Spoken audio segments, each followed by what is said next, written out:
नमो ताहि जाते भय अरहंतादि महान। करि मंगल करियो महा ग्रंथ करन को काज। जाते मिले समाज सब पावे निज पद राज। मिथ्या भाव अभाव ते जो प्रगटे निज भाव। सो जयवंत रहो सदा यही मोक्ष पाव। कल मति ज्ञान के संदर्भ में आप लोग को बहुत प्रश्न थे, अधिकांश की चर्चा हो गई थी। एक दो बातें बची थी जिसका उपसंहार मैं अभी कर देता हूँ। एक प्रश्न तो ये था कि मन के द्वारा मति ज्ञान जो होता है उसके बारे में कोई उदाहरण बताना चाहिए। तो मन के द्वारा जो मति ज्ञान होता है उसके बारे में कोई स्पष्ट उदाहरण अथवा विभाजन रेखा ऐसी ख्याल में नहीं आती है। इसको हम ऐसे समझ सकते हैं कि हमने सोचा कि मैं ऑफिस जाऊं। आप सामान्यतः इसको मति ज्ञान कह सकते हो। मन का विचार है ना, मन ने जाना, और फिर क्यों जाना, क्या काम है, उसके बारे में जो 50 विचार हैं वे सब क्षोभम ज्ञान शुद्ध ज्ञान की श्रेणी में चले जाएंगे। तो मन के द्वारा जो शुद्ध ज्ञान है उसकी चर्चा तो बहुत स्पष्ट होती है, लेकिन मति ज्ञान की ऐसी कोई विभाजन रेखा नहीं है कि ये मति ज्ञान है और ये शुद्ध ज्ञान हो गया। इतनी सी बात आपको समझना चाहिए कि मति ज्ञान द्वारा जाने गए विषयों में विशेष प्रवृत्ति उसका नाम शुद्ध ज्ञान है। अब वो कब विशेष प्रवृत्ति है और कब सामान्य प्रवृत्ति है इसका कोई ऐसा स्पष्ट उल्लेख ख्याल में नहीं आता है, इसलिए उसकी कोई चर्चा स्पष्ट रूप से नहीं की गई है। दूसरा प्रश्न इंद्रियों के संदर्भ में था, द्रव्येंद्रिय भावेंद्रिय के संदर्भ में। तो जो मैंने आपसे कल कहा था कि वो लगभग वैसे ही है कि जो क्षोभम है उसको भावेंद्रिय समझना चाहिए और जो पुद्गल की संरचना है वो द्रव्येंद्रिय है।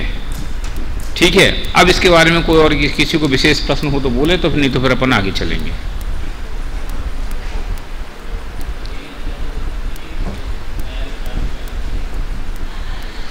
यही मैं कह रहा हूँ, ऐसा कोई स्पष्ट उसका उल्लेख या ऐसा कोई तर्क नहीं मिलता है कि वो पहला विचार ये मति ज्ञान है। कहने को कहो, हमें इसमें कोई झगड़ा नहीं है, लेकिन ऐसा कोई स्पष्ट उल्लेख नहीं जिसके आधार पर हम ये कहें कि हाँ ये बात ठीक है कि ये बात गलत है।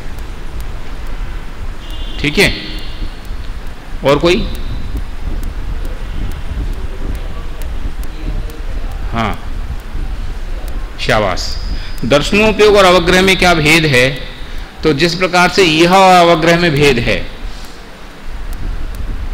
वैसा ही दर्शनोपयोग और अवग्रह में भेद है कि यह अवग्रह से थोड़ा अधिक स्पष्ट है अथवा अवग्रह इहा से कम स्पष्ट है।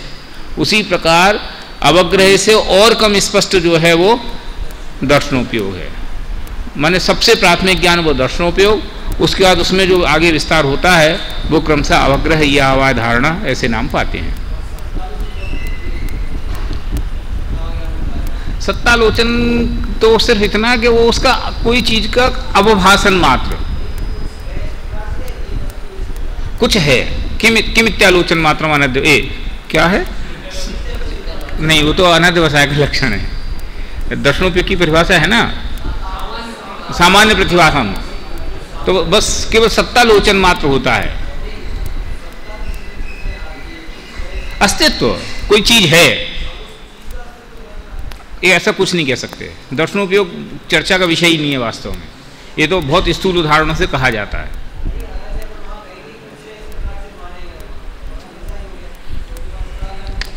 अरे यार, जब अपन ने न्यायदीप का पढ़ी थी इस विषय पे बहुत बहस हुई थी और बहुत स्पष्ट आपको ख्याल में। रुको अब एक सेकंड, अब ये प्रकरण आया है इसलिए मैं कह देता हूं।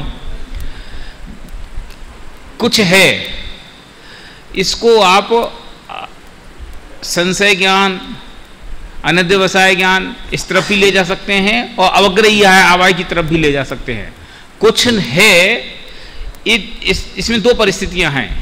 एक तो उसको आगे जानने की जिज्ञासा है और एक यह है कि उसको उसमें अनिर्णय है। तो जिज्ञासा अगर है तो वो अवग्रह आवाय धारणा की तरफ चला, और कुछ नहीं है, संशय मात्र है, तो विपर्य ज्ञान अनध्यवसाय ज्ञान की तरफ चला जाएगा। इतनी सी बात है। इसलिए इसको ऐसा नहीं समझना चाहिए कि ऐसा कहे तो वो तो मिथ्या ज्ञान के भेद में चला गया, फिर दर्शनोपयोग कैसे कहेंगे। दर्शनोपयोग तो किसी के ख्याल में ही नहीं आता।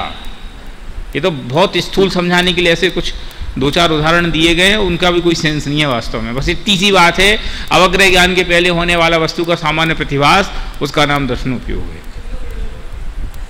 चलो भाई, ये सामूहिक कक्षा रीति में जवाब देता।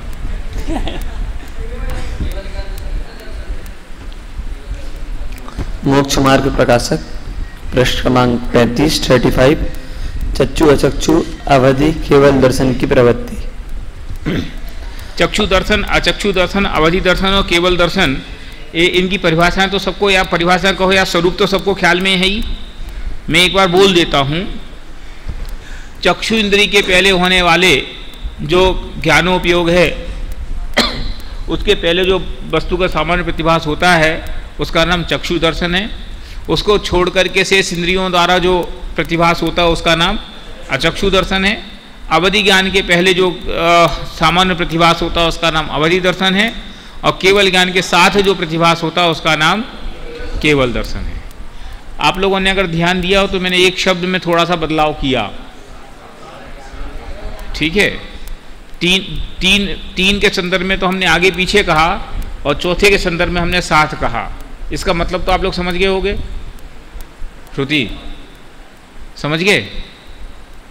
तुम्हारे बगल में, हाँ, क्या समझे? रात भर पीसा और पारे से उठाया। तुम्हारे बगल वाला, हाँ तुम बोलो। हाँ तुम खड़े रहो, तुम खड़े रहो, तुम क्यों बैठ रहे हो? हाँ, अरे यार ये तो हद हो गई भाई। खड़े तो हो जाओ कम से कम। हमें तो लगा इसके बात की चर्चा ही नहीं करनी चाहिए, हमने तो भी बता दिया, इसके बावजूद भी आप उसको अंतर ना समझ पाए, फिर तो यार वास्तव में बहुत मजाक की बात होगी यार। माने फिर तो सेकंड ईयर के वास्तव में काबिल नहीं है यार। अब तो हमें बड़ी शंका होने लगी। भाई खड़ा हो।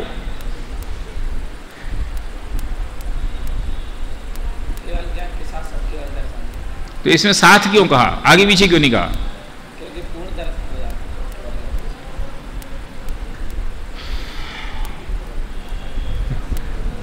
पूछो छिंदवाड़ा है, आता है तो बोल खड़े हो गए।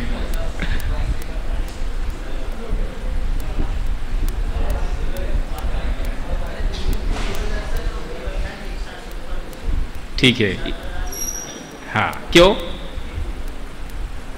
बैठो।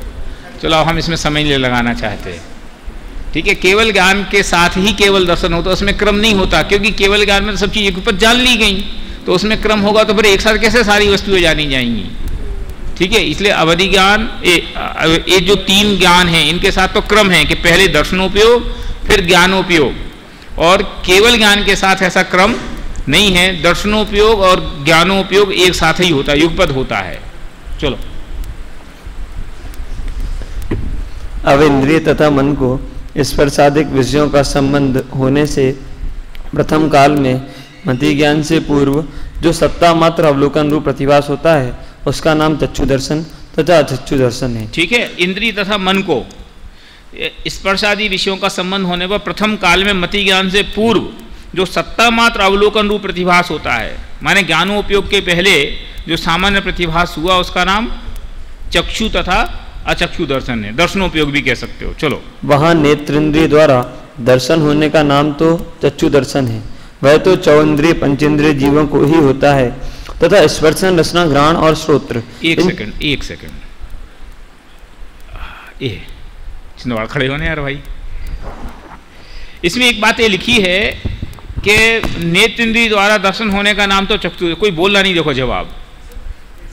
हाँ मैं बोल रहा हूँ, प्रश्न बोल रहा हूँ, कोई जवाब नहीं बोलना। नेत्रेंद्रिय द्वारा दर्शन होने का नाम तो चक्षु दर्शन है। किताब ले लो हाथ में,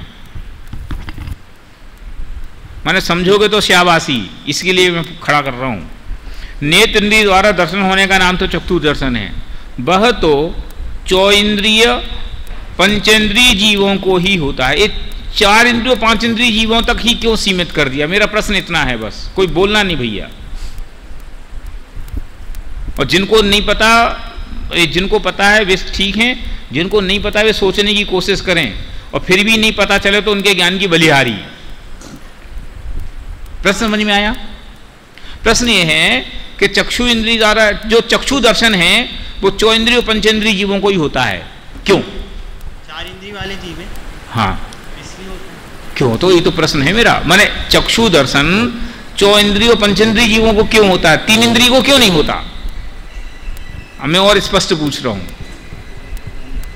मत बोलो इसमें कि हाथ उठाने में कोई शाबाशी थोड़ी मिलने वाली है। कोई ऐसा प्रश्न है का? कौन सी? शाबाश, बैठो। मैं इतनी पूछ रहा था मैं, ये बात ख्याल में आई कि नहीं आई? चलो, तथा समझ में आया था तुम्हें प्रश्न हमने क्या पूछा था? तुम्हारे बगल वाले को जवाब समझ में आ गया?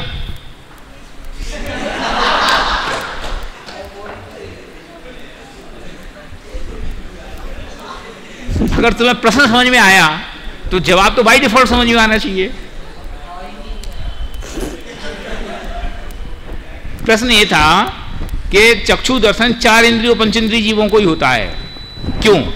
अथवा ऐसा समझो कि 3 इंद्रिय जीवों को क्यों नहीं होता चक्षु दर्शन? क्या जवाब है इसका?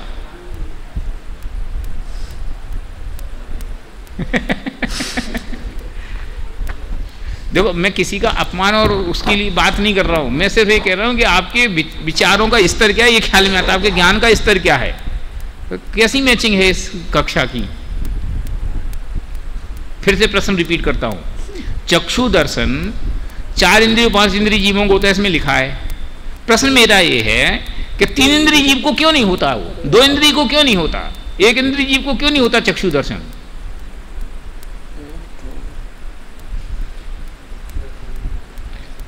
चक्षु दर्शन किसे कहते हैं? बोलो, जोर से बोलो। आंखों द्वारा जो देखा जाए उसे क्या कहते हैं? खड़ा हो। अरे यार, तो हम उपाध्याय क्या बोलते, बालबोध की कक्षा लेने लग गए। भीतरा विज्ञान में ना, ज्ञान उपयोग दर्शनोपयोग, भीतरा विज्ञान में चक्षु दर्शन किसे कहते हैं? ऊपर पढ़ा है अपन ने अभी 1 मिनट पहले। उठाओ पुस्तक, उठाओ अपने हाथ में, अब बोलो।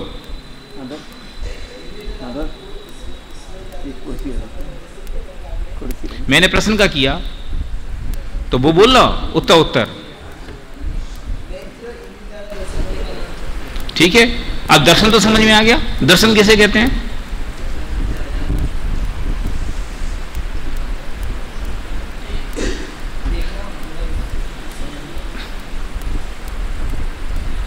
ज्ञान के पहले होने वाला जो सामान्य प्रतिभास, उसको दर्शन कहते हैं। ठीक, माने ज्ञान की प्राइमरी स्टेज, उसका नाम दर्शन। ठीक है, अब चक्षु इंद्रिय के द्वारा जो ज्ञान होता है उसके पहले जो दर्शन होता है उसका नाम है चक्षु दर्शन। ठीक है, माने चक्षु इंद्रिय के द्वारा जो ज्ञान होगा उसके पहले जो ज्ञान होता है, दर्शन होता है, उसका नाम क्या है? क्या नाम उसका? उसका नाम क्या है? चक्षु दर्शन। अब प्रश्न मेरा यह है कि चक्षु दर्शन 4 इंद्रिय और 5 इंद्रिय जीवों को क्यों होता है, 3 इंद्रिय 2 इंद्रिय 1 इंद्रिय जीवों को क्यों नहीं होता? क्या? जोर से बोलो। ज्ञान नहीं, इससे क्या लेना? ज्ञान नहीं हो तो फिर 3 इंद्रिय जीव को असैनी थोड़ी है वो, माने उसमें ज्ञान नहीं, ऐसा थोड़ी असैनी की, तो मैं गलत भूल गया। ज्ञान तो है उसमें, 3 इंद्रिय है तो ज्ञान क्यों नहीं है? 3 इंद्रिय जन्य ज्ञान है, तो फिर इतनी देर से क्यों नहीं समझ में आ रही ये बात? भाई चक्षु इंद्रिय है ही नहीं तो उसके द्वारा जब ज्ञान ही नहीं होगा तो उसका दर्शन कहां से होगा? सीधी सा जवाब इतना ही तो था, क्या कोई तो माथा दुखा रहे अपना? माने सरल प्रश्नों को भी तुम कठिन देख लेते हो। बैठो, चलो। तथा स्पर्शन रसना घ्राण श्रोत्र, इन 4 इंद्रिय और मन के द्वारा जो दर्शन होता है। श्रोत किसे कहते हैं तो मालूम है? किसको कहते हैं? कान। चलो, उसका नाम अचक्षु दर्शन है। वह यथा योग्य 1 इंद्रियादि जीवों को, तू हंस मत, तुमसे भी पूछेगा तू भी कहीं ना कहीं अटकेगा। सही। चल, वह यथा योग्य 1 इंद्रियादि जीवों को होता है। अब अवधि के, ये देखो यहाँ यथायोग 1 इंद्रियादि जीव इसलिए लिखा कि जहां जहां जो जो इंद्रिया संभव है वहां वैसे ही जान लेना चाहिए। चलो, अब अवधि के विषयों का संबंध होने पर अवधि ज्ञान के पूर्व जो सत्ता मात्र अवलोकन रूप प्रतिभास होता है। ये अवधि के विषयों का संपर्क का मतलब क्या है? बंडा खड़ा हो। अवधि के विषयों का संबंध होने पर इसका अर्थ क्या है?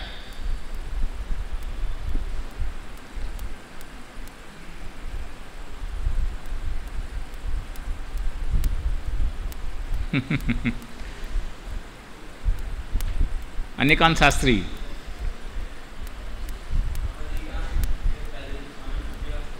मेरा प्रश्न ये नहीं है। मेरा प्रश्न ये है अवधि के विषयों का संबंध। तो अवधि के विषय माने क्या?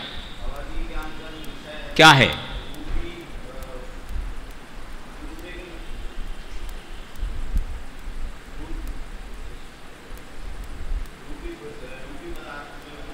केवल रूपी क्या अरूपी भी? रूपी अरूपी दोनों? बैठो, चलो। अवधि के विषय माने अवधि ज्ञान के योग्य जो विषय है। अब अवधि का विषय है रूपी। अब उसमें भी उसकी जो रेंज है, उसके जो 6 भेद है ना, वर्धमान, हीमान, अनुगामी, वो अथवा उनके जो अलग अलग जो भेद हैं, है ना, वो समझ लेना वहाँ। तो वो अवधि के विषय का अर्थ ये है, माने जहाँ जिन विषयों में अवधि ज्ञान की प्रवृत्ति संभव है, इसका अर्थ है अवधि ज्ञान के विषय। चलो, यह जिनकी अवधि ज्ञान है उन्हीं को होता है। यह चक्षु अचक्षु अवधि दर्शन है, सो मति ज्ञान व अवधि ज्ञान वत पराधीन जानना। यहाँ इसलिए विशेष इसलिए नहीं कहा क्योंकि मति ज्ञान की चर्चा पहले कर ही आए हैं। तो चूंकि मति ज्ञान के पहले होता है, तो जिस प्रकार मति ज्ञान पराधीन है, वैसी चक्षु दर्शन और चक्षु दर्शन पराधीन है। तथा केवल दर्शन मोक्ष स्वरूप है, उसका यहाँ सद्भाव ही नहीं है। इस प्रकार दर्शन का सद्भाव पाया जाता है। इस प्रकार ज्ञान दर्शन का सद्भाव ज्ञानावरण दर्शनावरण के क्षयोपशम के अनुसार होता है।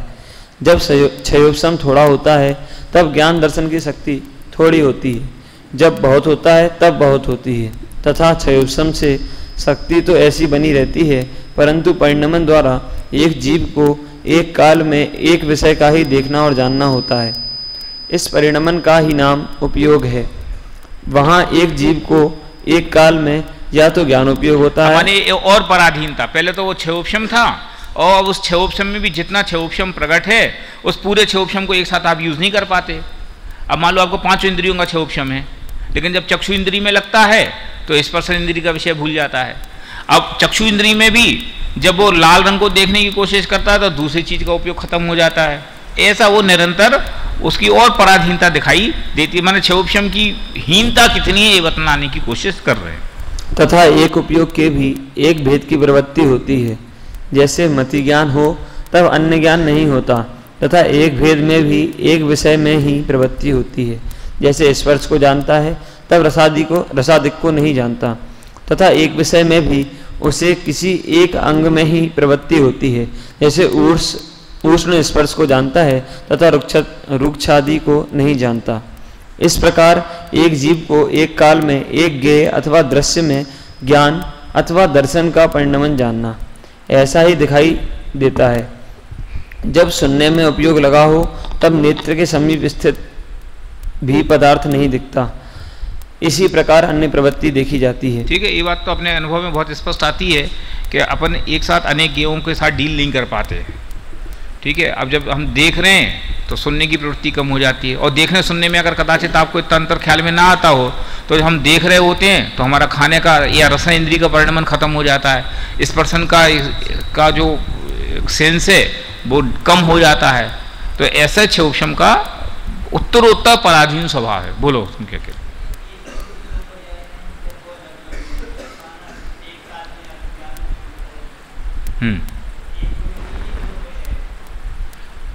क्यों? दर्शन गुण की दर्शन, ज्ञानोपयोग की ज्ञान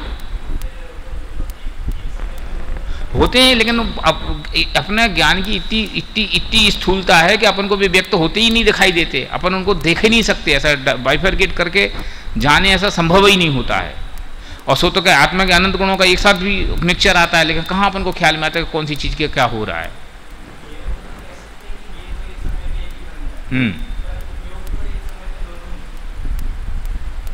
उपयोग एक समय में एक होता है। हाँ,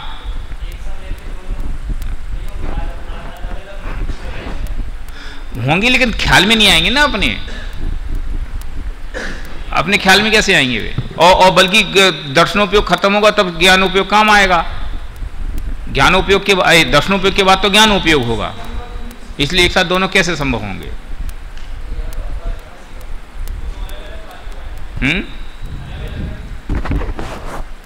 बोलो।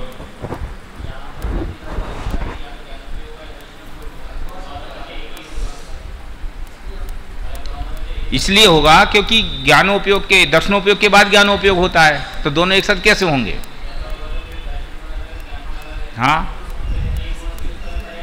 अरे ऐसा नहीं है यार, एक गुण की पर्याय एक साथ नहीं होगी। तो ऐसे तो आप हर गुण की एक समय प्रत्येक समय में हर गुण की पर्याय आपको कहाँ ख्याल में आती है?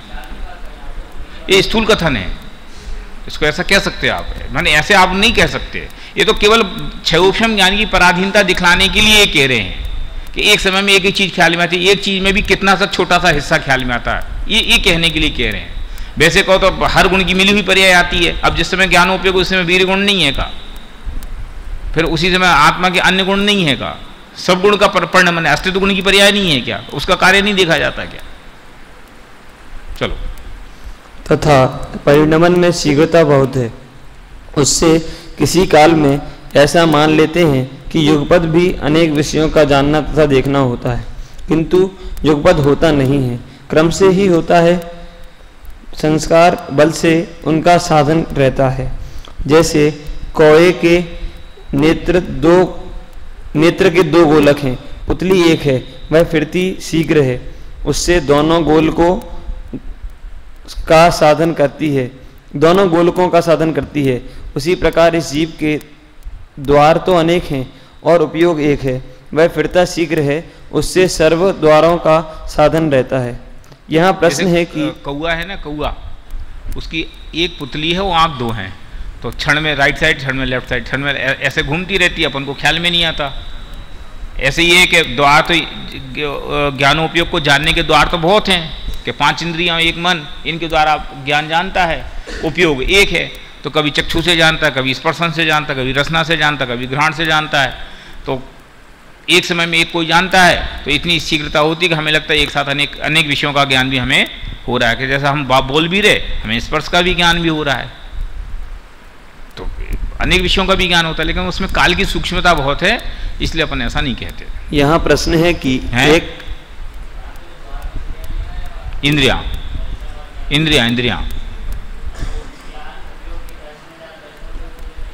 द्वार में इंद्रियां,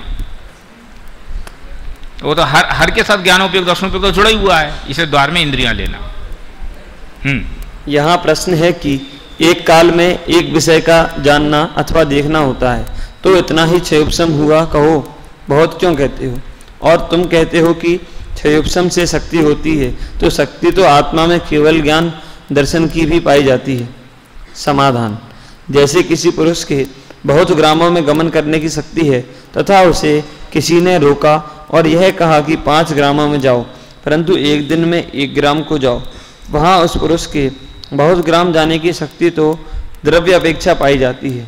अन्य काल में सामर्थ्य हो, परंतु वर्तमान सामर्थ्य रूप नहीं है, क्योंकि वर्तमान में 5 ग्रामों से अधिक गमन नहीं कर सकता, तथा 5 ग्रामों में जाने की पर्याय अपेक्षा वर्तमान सामर्थ्य रूप शक्ति है, क्योंकि उनमें गमन कर सकता है, तथा व्यक्तता एक दिन में 1 ग्राम को गमन करने की ही पाई जाती है।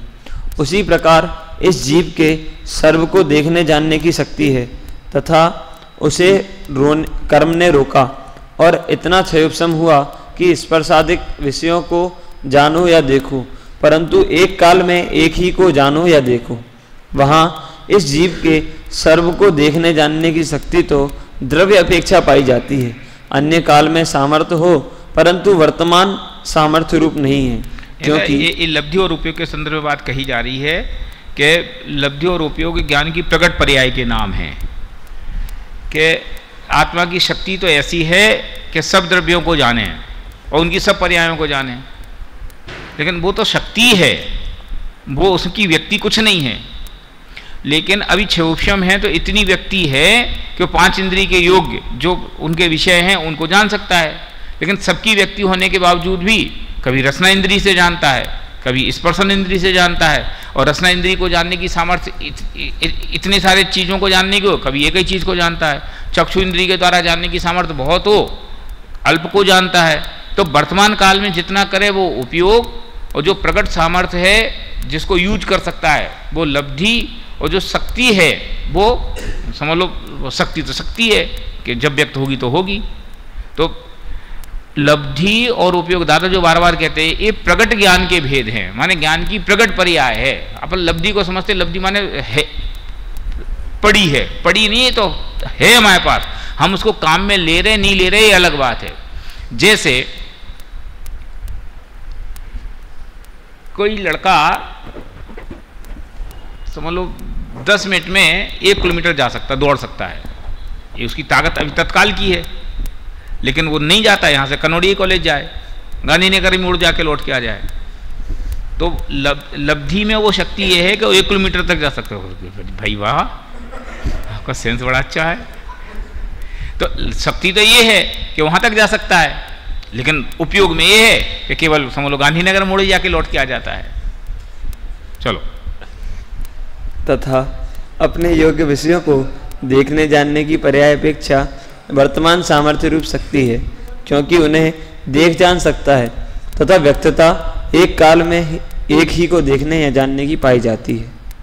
यहाँ फिर प्रश्न है कि ऐसा तो जाना, परंतु क्षयोपशम तो पाया जाता है, और बाह्य इंद्रियादिक का अन्यथा निमित्त होने पर देखना जानना नहीं होता, या थोड़ा होता है या अन्यथा होता है। सो ऐसा होने पर कर्म ही का निमित्त तो नहीं रहा।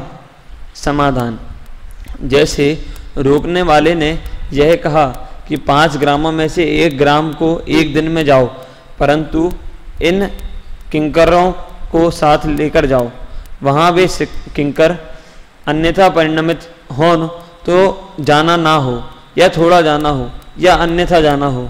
उसी प्रकार कर्म का ऐसा ही क्षयोपशम हुआ है कि इतने विषयों में एक विषय को एक काल में देखो या जानो, परंतु इतने बाह्य द्रव्यों का निमित्त होने पर देखो जानो, वहाँ वे बाह्य द्रव्य अन्यथा परिणमित हो तो देखना जानना ना हो, या थोड़ा हो या अन्यथा हो।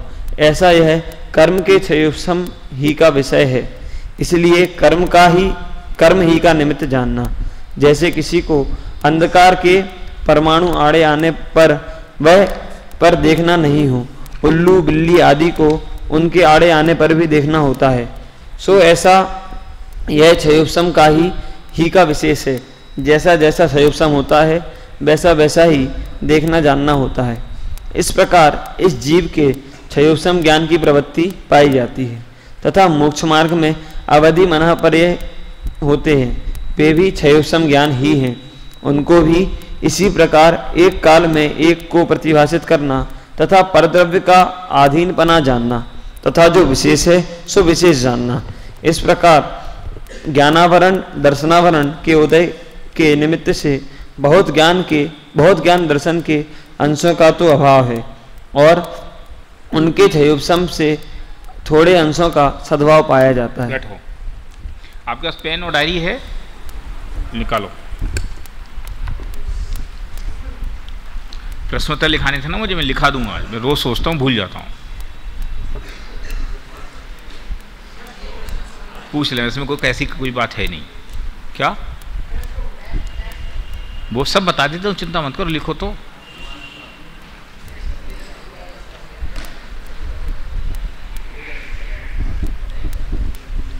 मोक्षमार्ग प्रकाशक ग्रंथ का सामान्य परिचय दीजिए।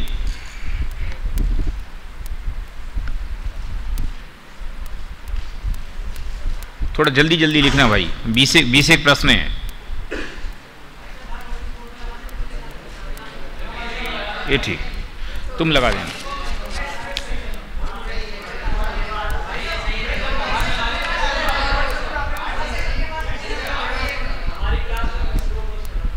इसमें क्या, मैं उत्तर भी लिखा हूं, मैं उत्तर नहीं देना चाहता हूं आपको। इसमें उत्तर भी लिखे हैं, मैं उत्तर नहीं देना चाहता हूं।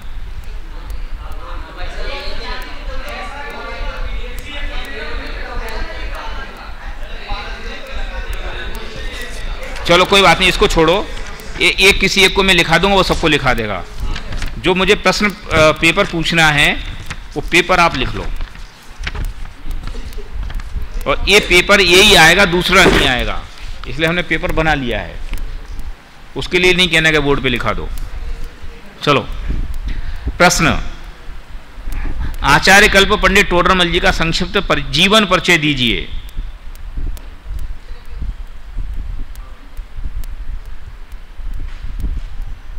दूसरा प्रश्न, टोडरमल जी की